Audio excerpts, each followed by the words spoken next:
Hello friends, आज की ये वीडियो सिटीजनशिप एक्ट 1955 की पार्ट 2 वीडियो है। पिछली वीडियो में हमने सिटीजनशिप एक्वायर करने के 3 तरीकों को देखा था, बाय बर्थ, बाय डिसेंट और बाय रजिस्ट्रेशन। चलिए अब सिटीजनशिप एक्वायर करने की नेक्स्ट कैटेगरी को देखते हैं, जिसका नाम है सिटीजनशिप बाय नेचुरलाइजेशन। ये कैटेगरी अप्लाई होती है उन फॉरेन नेशनल्स पर जो इंडियन ओरिजिन के नहीं हैं। अब इस कैटेगरी से रिलेटेड कुछ कंडीशंस भी देखते हैं। इस कैटेगरी में जो भी अप्लाई करता है उसके पिछले 15 सालों का रिकॉर्ड देखा जाता है, और खास करके 15th ईयर का, जिस साल वो बंदा नेचुरलाइजेशन के लिए अप्लाई करता है। एप्लीकेशन की डेट के पिछले 12 के 12 महीने एप्लीकेंट जो है वो इंडिया में ही रह रहा होना चाहिए, और उसके पहले के 14 सालों में कुल मिलाकर एटलीस्ट 11 साल एप्लीकेंट जो है वो इंडिया में रह रहा होना चाहिए। तो इस तरह देखा जाए तो कुल मिलाकर 12 साल रहना जरूरी है नेचुरलाइजेशन के लिए अप्लाई करने के लिए। ये तो बस अभी 2 ही कंडीशन हुई है, कंडीशंस और भी हैं। तीसरी कंडीशन ये है कि इंडिया के 8th शेड्यूल में जो टोटल 22 लैंग्वेजेस हैं उनमें से एटलीस्ट एक लैंग्वेज की ठीक ठाक नॉलेज एप्लीकेंट को होनी चाहिए। इसके अलावा एप्लीकेंट एक अच्छे चरित्र का व्यक्ति होना चाहिए, और हाँ, ये भी देखा जाएगा कि भारत की नागरिकता मिलने के बाद क्या वो इंडिया में और ज़्यादा रहना चाहता है या जस्ट उसके बाद उसका काम खत्म हो रहा है और वो चला जाएगा।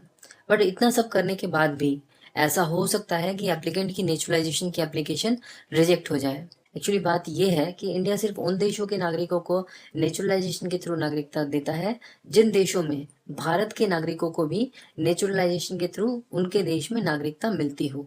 यानी अगर ये भाई साहब किसी ऐसे देश को बिलोंग करते हैं जहां पर इंडियंस को नेचुरलाइजेशन के थ्रू सिटीजनशिप नहीं मिलती है, तो इनकी सारी मेहनत बिल्कुल बेकार हो जाएगी।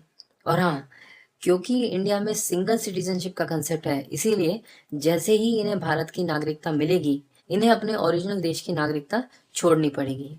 हमने नेचुरलाइजेशन की काफ़ी सारी कंडीशन देखी, लेकिन नेचुरलाइजेशन के केस में कोई हार्ड एंड फास्ट रूल्स नहीं है। कुछ स्पेशल केसेस में गवर्नमेंट इन कंडीशंस को रिलैक्स कर सकती है। मान लो अगर बिल गेट्स इंडियन सिटीजनशिप के लिए अप्लाई करते हैं, तो क्या इंडियन गवर्नमेंट उनको 14-15 साल वेट कराएगी? बिल्कुल नहीं। तो ऐसी सिचुएशंस में तो गवर्नमेंट अपने इन कंडीशंस को वेव ऑफ कर सकती है, ऐसा प्रावधान है। ये थी सिटीजनशिप बाय नेचुरलाइजेशन। और लास्ट कैटेगरी है citizenship by incorporation of territory. यानी अगर इंडिया कोई टेरिटरी एक्वायर करता है तो उस टेरिटरी में रहने वाले लोगों के लिए ये कैटेगरी अप्लाई होती है। ऐसी सिचुएशन में गवर्नमेंट ऑफ इंडिया तभी के तभी तय करेगी कि उस टेरिटरी में रहने वाले किस इंसान को भारत का नागरिक माना जाएगा और किसको नहीं।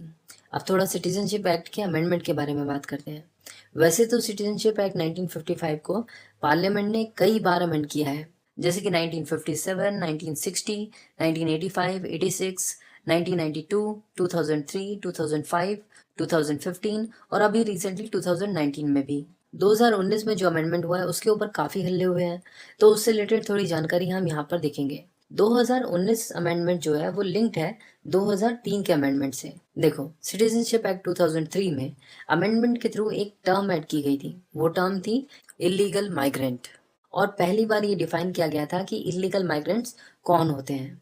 इलीगल माइग्रेंट्स उन लोगों को बताया गया था जो बिना ट्रेवल डॉक्यूमेंट्स और वीज़ा के इंडिया में घुस आते हैं, और वो लोग भी जो वीज़ा एक्सपायर होने के बाद भी इंडिया में ही पड़े रहते हैं। तो सिटीजनशिप अमेंडमेंट एक्ट 2003 के हिसाब से एक इलीगल माइग्रेंट के लिए इनमें से कोई भी कैटेगरी एप्लीकेबल नहीं होती है, ना सिटीजनशिप बाय रजिस्ट्रेशन, ना सिटीजनशिप बाय डिसेंट, और ना ही नेचुरलाइजेशन। और इलीगल माइग्रेंट्स के बच्चे भी अगर इंडिया में पैदा होते हैं तो उनको भी इंडियन सिटीजनशिप नहीं दी जा सकती।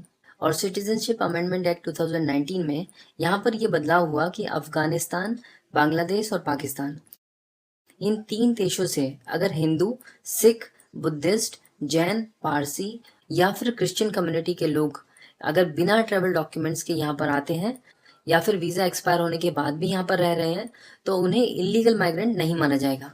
यानी धर्म के आधार पर यह चूज किया जा रहा है कि इलीगल माइग्रेंट है या नहीं, इररेस्पेक्टिव ऑफ ट्रेवल डॉक्यूमेंट्स या वीज़ा के ऊपर। तो इसी के ऊपर थोड़ा विवाद है। हालांकि एक पक्ष ये है कि ये कम्युनिटीज़ इन 3 देशों में माइनॉरिटीज़ हैं और इंडिया इन माइनॉरिटीज़ को रक्षण देना चाहता है। तो हमने देखा कि किस तरह हम सिटीजनशिप एक्ट के थ्रू सिटीजनशिप एक्वायर कर सकते हैं। तो इस वीडियो के माध्यम से हम ये समझ पाए हैं कि सिटीजनशिप एक्ट के थ्रू सिटीजनशिप एक्वायर कैसे की जा सकती है। अब हम समझेंगे कि सिटीजनशिप एक्ट 1955 सिटीजनशिप लूज करने के बारे में क्या कहता है। यहाँ पर हमें सिटीजनशिप लूज करने के 3 तरीके मिलते हैं, रिनंसिएशन, टर्मिनेशन और डेप्रिवेशन। रिनंसिएशन का मतलब है कि अगर कोई सिटीजन अपनी खुद की इच्छा से इंडियन गवर्नमेंट को ये डिक्लेरेशन सबमिट करता है कि मैं इंडियन सिटीजनशिप छोड़ना चाहता हूँ, तो इसे loss of citizenship by renunciation कहा जाएगा। ऐसी स्थिति में उस इंसान की अगर 18 साल से कम का कोई बच्चा है तो उसको भी भारत का नागरिक नहीं माना जाएगा। सिटीजनशिप लूज करने का दूसरा तरीका है बाय टर्मिनेशन। यहाँ पर क्या है कि अगर कोई भी भारत का नागरिक किसी भी दूसरे देश की नागरिकता स्वीकार करता है तो उसकी इंडियन सिटीजनशिप ऑटोमेटिकली टर्मिनेट हो जाएगी, क्योंकि भारत में ड्यूअल सिटीजनशिप अलाउड नहीं है। लॉस ऑफ सिटीजनशिप का तीसरा तरीका है बाय डेप्रिवेशन। इस तरीके में हम एक एक करके वो 5 कंडीशंस देखेंगे जिनसे इंडियन गवर्नमेंट किसी भी इंडियन सिटीजन की नागरिकता छीन सकती है। एक कंडीशन तो ये है कि अगर इंडियन गवर्नमेंट को पता चला कि बंदे ने सिटीजनशिप लेने के लिए किसी भी तरह का कोई फ्रॉड किया था, मतलब कोई जाली डॉक्यूमेंट सबमिट किए थे वगैरह वगैरह, तो उस केस में सिटीजनशिप तुरंत वापस ले ली जाएगी। इसके अलावा अगर कोई ऐसा मामला सामने आता है जिससे ये पता चलता है कि नागरिक जो है वो इंडियन कॉन्स्टिट्यूशन के प्रति डिसलॉयल है, तो भी उसकी नागरिकता छीन ली जाएगी।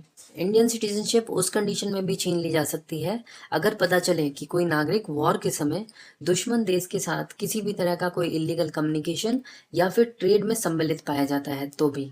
और हाँ, भारत में अगर कोई भी नागरिक 7 साल या उससे ज्यादा समय के लिए भारत से दूर रहता है तो उस कंडीशन में भी उसकी भारत की नागरिकता छीन ली जाएगी। और लास्ट कंडीशन उन सिटीजन्स के लिए है जो रजिस्ट्रेशन या फिर नेचुरलाइजेशन के थ्रू सिटीजन बने हैं और सिटीजनशिप लेने के 5 साल के अंदर अगर वो किसी दूसरे देश के जेल में 2 या 2 साल से अधिक बंदी रहते हैं तो ऐसी कंडीशन में भी उनकी इंडियन सिटीजनशिप छीन ली जाएगी। तो ये था loss of citizenship by deprivation. और इस तरह हमारा सिटीजनशिप एक्ट 1955 का टॉपिक भी खत्म हो गया। अगर आपको ये वीडियो अच्छी लगी है तो इसको लाइक करें, अपना फीडबैक कमेंट बॉक्स में ज़रूर दें।